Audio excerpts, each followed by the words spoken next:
Em nome do Pai, e do Filho, e do Espírito Santo. Amém.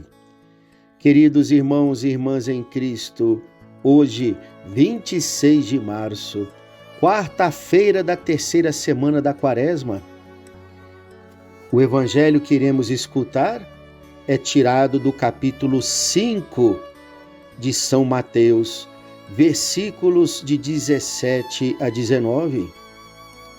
Naquele tempo, disse Jesus aos seus discípulos: Não penseis que eu vim abolir a lei e os profetas.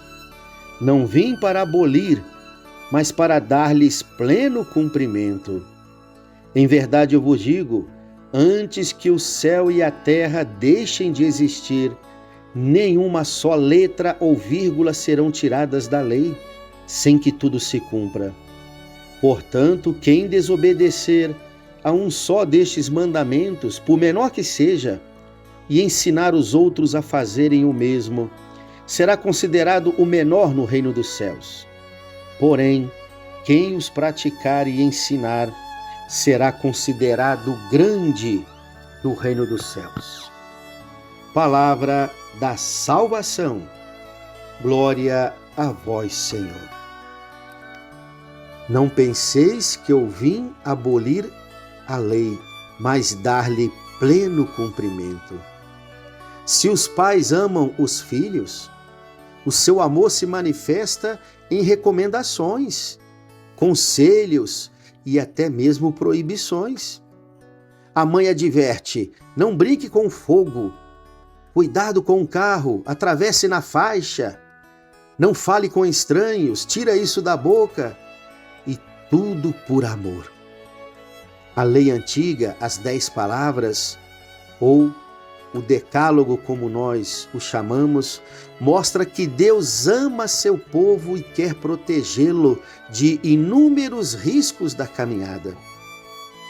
Imagine uma multidão que vagueia pelo deserto e, enquanto isto, desejam a mulher do próximo, o homem da próxima, surrupiam os objetos alheios, perdem o respeito pelos pais, roubam e matam.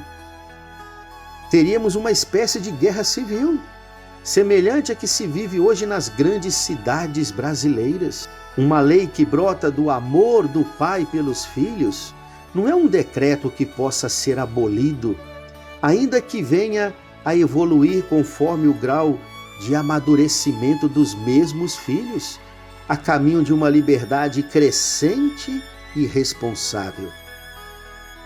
Por isso mesmo, Jesus afirma a respeito da lei mosaica: eu não vim abolir a lei, mas dar-lhe pleno cumprimento.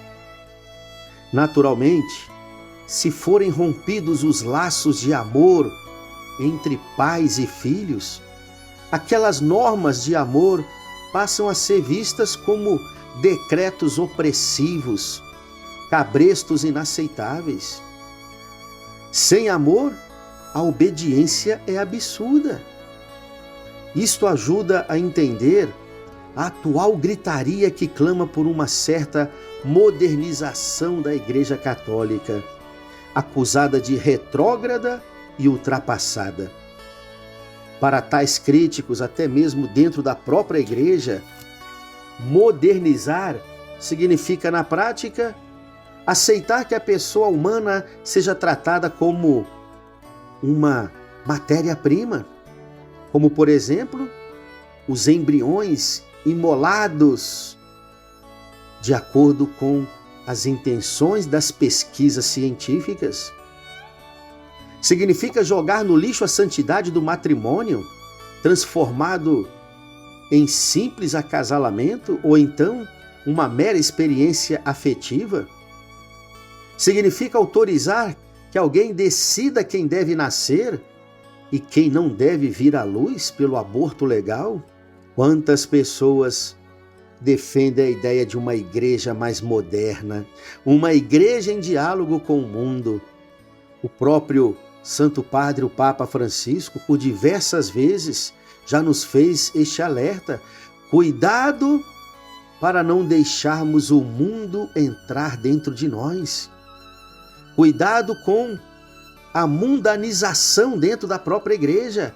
Era o que nos alertava o Papa Francisco. Ora, Jesus não aboliu a lei. Jesus não considerou os 10 mandamentos algo apenas que dizia respeito ao Antigo Testamento. A voz do Sinai continua a clamar: não matarás, não cometerás adultério, honrarás o teu pai e tua mãe, não cobiçarás as coisas alheias. Estas leis, estes mandamentos divinos, não perderam o seu valor. Como preceitos morais do Antigo Testamento, porém, que servem para todas as sociedades dos diversos tempos, porque estes mandamentos estão ligados à própria natureza humana e não a modismos que passam com o tempo.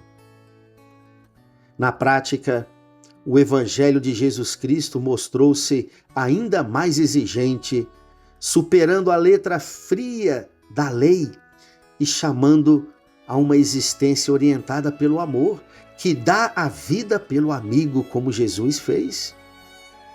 E Jesus, movido por este amor, não deu a vida apenas pelos seus amigos, mas também pelos seus inimigos que o colocaram na cruz. Por isso, o maior fruto da ressurreição do Senhor, da sua vitória pascal, que estaremos celebrando daqui a algumas semanas, é o envio do Espírito Santo. São Paulo disse uma vez, escrevendo aos Romanos: o Espírito Santo é o amor de Deus que foi derramado em nossos corações. Este Espírito nos foi dado para que desejemos e busquemos viver numa obediência filial para com os mandamentos do Pai. Sim, se o Espírito Santo está agindo em nossos corações, se estamos mesmo nos deixando conduzir pelo Espírito de Deus, o amor de Deus vai estar tão transbordante em nossos corações que obedecer os seus mandamentos não será um fardo para nós. Sim, será um caminho de renúncia de si mesmo, será um caminho de mudança, de conversão. Porém, se for o Espírito Santo a nos mover, vamos desejar obedecer a Deus por amor, como filhos que têm a confiança filial em obedecer aos seus pais, porque sabem que os seus pais querem o melhor para eles. Obedeço por amor ao meu Pai Celestial? Ou sou daqueles que veem a Deus como um feitor de escravos? Um Deus que apenas quis colocar em nossos ombros fardos pesados? Será que é assim que nós enxergamos os mandamentos de Deus? Se for, é sinal de que não estamos deixando o Espírito Santo nos conduzir. O Espírito Santo é aquele que nos move para uma obediência filial, uma obediência por amor aos mandamentos divinos. Desejemos então que seja o Espírito Santo a transbordar dentro de nós e a despertar dentro de nós o desejo de vivermos nesta obediência filial para com os mandamentos do Senhor. Louvado seja o nosso Senhor Jesus Cristo, para sempre seja louvado. O Senhor esteja convosco, Ele está no meio de nós. Abençoe-vos o Deus Todo-Poderoso, o Pai e o Filho e o Espírito Santo. Amém. Peço para vocês mais uma vez, que estão sempre ouvindo o Evangelho do Dia no nosso canal do YouTube, não deixe de se inscrever no sininho e de dar o seu like aí no joia, para que este Evangelho chegue ao maior número de pessoas.